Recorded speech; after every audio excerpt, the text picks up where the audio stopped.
keessa jiru.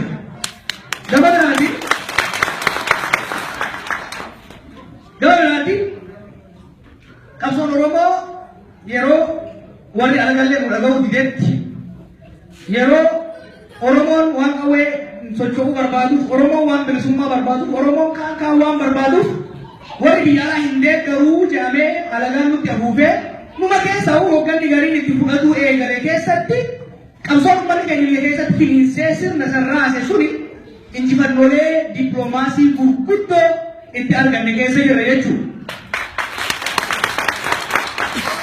Akkuma beekanitti biyyoonni Awurooppaadhaa yeroo Oromiyaan halka alagaa jala kuftetti warra alagaa san hidhachiisee gorsee karaa agarsiisee nurratti baase warra Awurooppaati. Warri akkas godhe sun baroota 1960 keessa warri hangafoota keenyaa yeroo achi dhaqanii rabbii jaati maqaa arrabaatii nu yaamina maqaa keenyaan nu yaamaa yeroo jedhanitti didaa ture suni biyyi 28 wal gahee dhugaa Oromoodhaa bahee ummanni Oromoo dhugaafama akka jiru ummanni Oromoo qabsaa'ee sirna kanarratti argamuu fudhata akka jiru yakka ummanni Oromoo irratti saamichaan haa taatu ajjechaadhaan deemaa jiru ragaa bahee seera ittiin bulmaata ta'u kaayyoo qabsoo bilisummaa Oromoodhaan fakkaatu yeroo baase keessatti jira jechuudha. Ameerikaanis mootummaa sanitti fayyadamtee akka uletti fayyadamtee naannawa sanitti raaftu kan qabsoo keenya bifa adda addaatiin miilaa turte akka warra Awurooppaa onnattee dhugaa keenya bahuuf yoo qaanfattes yeroon mootummaa sanarratti dhiibbaa godhaa haqa Oromoo osoo hin jaalatin jibbitee yeroo fudhataa biyya keessa jira jechuudha. Kanaaf uummanni Oromoo baatii 3 darbe kana keessatti injifannoo cululuqaa yeroo argate kana keessatti waan walitti dhufneef gammachuun teenya dachaan. Walumaa galatti injifannoon biyya keessatti tokkummaa Oromoo mirkaneessuudhaan diinarra aanuudhaan sirna san raasuudhaan dippiloomaatota yookiin biyyoota alaa cinaa hiriirsuudhaan argame kun Oromoodhaaf maal fide Oromoodhaaf kabajame. Oromoon arra jirtu baddaa jiraattu gammoojjii Ameerikaa haa jirtu Keeniyaa rilijii Somaaliyaa keessa jirtuu fi hidhamaa maakaraawii gidduu jiru jirtutti Oromummaa isaatiin akka boonu alagaa duratti qoma dhayatee akka dhaagatu godhuu danda'amee jira jechuudha. Sargobaa miti. Warra dhugiitee nu saamaa jiru. Kalee dhugiitee dhidhiinnee ofirraa darbine. Ollaa xixiqqaa waamtatee abdii nurraa dhabee warra nyaatu wajjin nu nyaatutti seenee jirtu yeroo har'aatti Oromoodhaaf kabajaan qabnu. Si Oromoon har'a dhalattee kan jenne hin jiru jechuudha. Orma keessattillee yeroo kabajaa itti nu horan keessa jirra. Kun dhugatti yeroo saba Oromootiif hedduu barbaachisaati. Egaa yeroo uummanni keenya akkana jajjabaatee injifannoo argataa jiru kana keessatti gama diinota keenyaatiif reakshin yookiin immoo deebii lama argaa jirru. Gama wayyaaneetiin yeroo duraatiif qabsoo kana laaffisuudhaaf uummata kana sossobuudhaaf haalli ittiin deemaa jiran waa lama akka ta'e agarra. Murni lama socho'aa akka jiru agarra. Tokko uummata kana amma booda sossobuu hin dandeenyu. Uummata kana amma booda qursuu hin dandeenyu. Kanaafuu dhugaa isaan injifannoodhaan argatan tana galchinee fi dhugaa isaan dhiigatan fiitiin argatan tana galchinee fi ammallee sossobaa deemuu qabnaa warri jiru jedhu. Maal jedhama? Gaafiin uummanni kaase gaafii sirriiti jedhama. Gaafiin uummanni kaase gaafii sirriiti. Egaa master pilaaniin kun hin taane haa dhiifnu. Haa ta'u immoo jedhama. Warri gaafii kan kaase ka durellee waan shororkeessaa ta'e. Ka hidhamellee waan shororkeessaa ta'e. Maal godhuu barbaadan? Gama tokkoon dhugaa nu galchanii warra dhugaa san fide immoo balleessuu barbaadan gaafii buraa buraa kan gaafanne. Yeroo isaan uummanni diree irra dhabu immoo humna lammataati jechuudha. Humni lammataa lakkii gaafii kaatee dhugaanii isin jettan sanii miti gaafii kaatee rakkoomatti rakkoo kanaa nuti isaan saamuu miti nuti Oromoo ajjeesuu miti maaster pilaanidhaan jennee finfinnee fi naannoo sanarraa saamuu miti badiini tapha ilmaan Oromoo nu jala qulqultuutii jechuu jira. Gaafii bulchiinsa gaarii biyya san keessa jiru ka Oromoo nuti bichisiise ka Oromoo aarse wayyaanee miti ilmaan Tigootatii miti ilmaan Oromootii jedha. Maal godhuu kana barbaadan? Tokkooni yoo akka dura deemaa turanitti gaafii uummataa gaafii sirriitti kan jedhamu taane saamichi dhaabachuu eegdi jechuudha. Ilmaan Oromoo hidhaman bahuuf deeman jechuudha. Ilmaan Oromoo ajjeefamanii gumaan kabalamuuf deemni jechuudha. rakkatanii hunda immoo maranii opinyoora kan kaayan taate Oromoon walirratti galagalee lakki gammachuu balleesse. Lakki Abdallah balleesse jee ija akka walirratti babaasu barbaadan jechuudha. Bima kanaan rakkoo Oromoo uumte malee rakkoo bulchiinsi Oromiyaa uume malee rakkoo nuti uumnee miti jedhanii as dhiibuudhaaf yeroo itti yaalaa jiran keessatti agarra. Gama biraati warri masaanuu keenyaa ka ture irraa buufne yoo takka wajjin tollee yeroo kaan addaan tollu immoo mala biraa baasatan. Isaanis reakshin lamaan as deemu jira. Warri tokko Oromoon tamti yaadnu sanii miti. Oromoon tun kutte, Oromoon tun jabaatte, humna taate amma booda utuma deebisuu hin dandeenyu. Amma booda isaan duddubuun dhugaa isaanii mormuun waan hin taane kanaafuu dhugaa isaan qabsoodhaan argatan tana galchinee fi amannee fi haala ittiin gara fuulduraa waliin jiraachuu dandeenyu irratti hamareen warri yoo jiru. Kun immoo lakki Oromoon tun jabaachuun hammeenya qaba. Oromoo tana jaabina isiin argatte tana jala laaffisuu qabna. Injifannoo isiin argate kana waakkachuu qabna. Tokkummaa isaan argatan kana laaffisuu qabna warri jedhanii socho'aa jiran ni jira. Maal fakkaata? Kan dura gaabii Oromoo kadiinni illee faranji illee fudhatte san gaabii dhugaa san tureessuu barbaada. Oromiyaan Oromooti jechuun sirri miti jira. Oromiyaan Oromoo yoo ta'e eenyu ture? Oromiyaan Oromoo yoo ta'e eenyu? Ilmaan Oromoodha Oromiyaan Oromooti jedhanii bahanii adda isaanii rasaasaa kennanii qoma isaanii rasaasa dura dhaabbatanii ajjeefamanii hidhii tuutaa as deebi'anii Oromiyaan Oromooti miti jechuun waan hin fudhatamne jechuudha. Oromiyaan yoo ta'u Oromoo ta'uu baatte wanni wayyaana wal lolchiisu maali? Oromiyaa hagoos irraa fuudhee asnaa qeeroo yookiin immoo caqqineedhaaf kennuudhaaf hin deemnu jechuudha.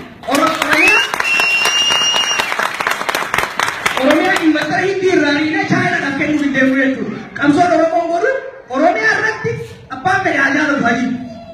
Abbaan fedhe haa jaalatu haa jibbu. Oromiyaan Oromooti. Oromiyaa irratti abbaan Oromoodha kan qoqqatatee guddifatee daldalatee jiraachuu qabu dura Oromoodha jechuudha. Abbaan yoo hin taane. Sankobaa miti. Kaayoo Oromoo eegalee booda tokkummaa Oromoodhaaf ta'uu barbaada. Oromoon dammoo hin jenne badda hin jenne. Kakanatti amanu kakanitti amanu hin jenne. Oromoon tokkoon ka'ee Oromoo isaan dur amantiin adda qoodama naannoo adda qoodamaa jiran suni tokkoon ka'ee ijoollee sulultaan bakka isin jirte hin beekne. Yeroo danga kaate sulultaan teenya jettu waan rifataniif lakki Oromoo ta'an malee deemnee qoodu qabna jedha. Kanaafuu Oromoon kun jedha gaggaarii keessa jira, hamtuu keessa jira, modereetii keessa jira, ekstiriimistii keessa jira. Kun tooftaa kaleessa sirra turan, kooftaa arallee ittiin deeman. Oromoon ka bitaan jiru, ka mirgaan jiru, gaariin hin jiru, hamaan hin jiru, Oromoon jira jechuudha. Oromoon taasisu. Hamaa yoo kan keessa jiraatu taate nutu beekata, nutu gorfata, nutu deeffata. Kagaarillee nutu jajata nutu faarfata malee alagaan nu faarsu alagaan nu abaaru waan hin taane yaaduun kuni si abarsuu kun si nyaachuu fi sanii deeman jechuudha. San qofaa miti. Qabsoon Oromoon bara jidduu kana godhe akkuma namuu ragaa bahutti social movement Afrikaa keessatti godhama keessa hedduu kan faarfatu. Saffisa inni ittiin deemu akkaataa diinarra ittiin aane tokkummaan inni uummata keessatti fide kan namuu ragaa bahee baatii lamaan eega ragaa bahanii booda amma waaqachuu barbaada. Oo kuni waca hugata oo kuni jeequmsa movement jedhanii yoo amanan taate waan miidhamuu danda'aniif garasitti deeman. Walii galatti maal walii godhamaa jiru? Kana sirriitti namatti dhaggeeffachuu barbaada. Namni keenya sirriitti hubachuu barbaada. Biyya keessatti illee wayyaaneen godhaa jirti. Ala kanatti illee godhamaa jira. Waa lamaaf kan deemamaa jiru. Gama tokkoon Oromoon jidduu seenanii qilleensa summii itti naqanii Oromoon akka wal shaakku akka walirra gaarreeffatu godhuu barbaada. Gara kaanii oo qabsoon biyyaa hoogganan qabu. Baqqalaa Garbaa maal dalagu maali jedhama? Bakala Garba kaisani wallahi billahi natu balle sege farame ruhe asiratu wasoda biru hanga kimura mihidame as kufe scholarship ya kinani tur Garba dagya katao ummata kiyara ne se hintao je biyaga yero sadi dura mane sati daga yero sadi Calli se kah tu yani orang saya lakukan betul betul. Calli se sofa saya tu kata kita tu bisa tu yoga saya nanti jam saya sih. Absorb dulu kota kasih maro keram. Sale? Ini tu keram ini. Kalau bisa berbadan mana? Orang pun edak akan damai ni. Akan mau waina. Edak tak simpan kamu. Edak orang kamu je. Akan ni sahaja. Bakal kare sedikit akan dia mungkin dia berbadan je. Kalau umat orang mau berajung kamu. Umat orang mau wani.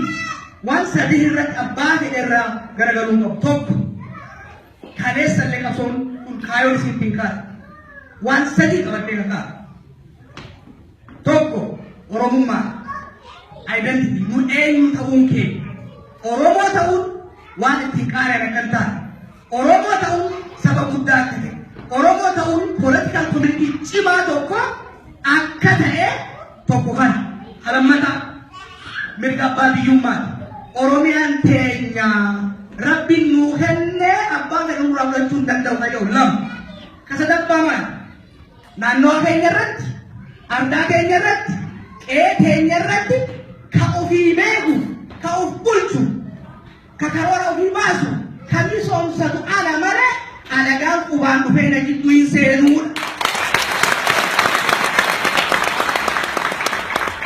bodo tak kumata makawara ini Gomtu to kumanta makandamne arkas tibata makatuani kumata mamana ina kanjirani gafile saden tara gom sudah abang gafi tara saden kulan Oromo hatau Habasha hatau Faranji hatau abba kade siyota farra Oromo ti dina kapso bisma Oromo da abba saden tara kulan Abban hak Oromo ne rati kapsaan rati gubata asketa sadam uladi ummat Oromo di fira ummat Oromo wajib hojjatu dandaya kapsaan Oromo wajib hojjatu dandaya yero pada ummat Oromo wajib wali tumse demu dandaya kana jala murre demu kam kana bundura kapsaan kun jabacha debaju wani da bachisu mata di biya tak magar tadi tu manne kayaknya gadi sa yero hayo sa jabe macha debaju kumna vidi Master plan itu injalati, hai dia kaya college. Aci bintang, gadi orang orang ku mati tidak. Motum ma ini malah motum mana laga orang orang beri itu. Amma gadi resource gadi tidak. Gadi amen yang mama, umani kaya yang bujira, worki amata gada rasa maju. Amma gua ada muka heke, sana biar kita suruh aja. Umani kaya kata dari gadi karena kasih, alamuti kawaya ya wajib tukon kitabe. Umat kaya tiga buta juta tahu sudah. Swaching muna maji. Jawacha te man de tugara bunduran. Wani umman ni kaya su wa ko. Wani umma ta kaya wani guddo ni sirra barbadan. Mana kaya san ko fam. Wani guddo ni sirra umman ni biya barbado kana galutti. Akan kum lame wajin hase joge ra arga kutis. Ummat alayo khadiram le ulab danja. Tokkota ati hafur motokumma hafur majalala Hafuru opolu madalu erga suruh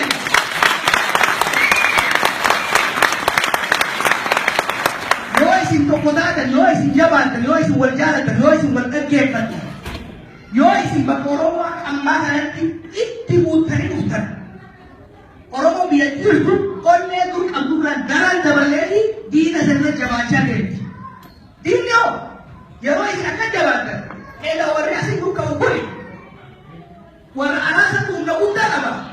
Hana kana dukanya. Bukan pakai tadi ni lewat kana. Warra arasa tu tidak kasih. Mari alawan kasih tahu. Wajib wali ala umat apa ni?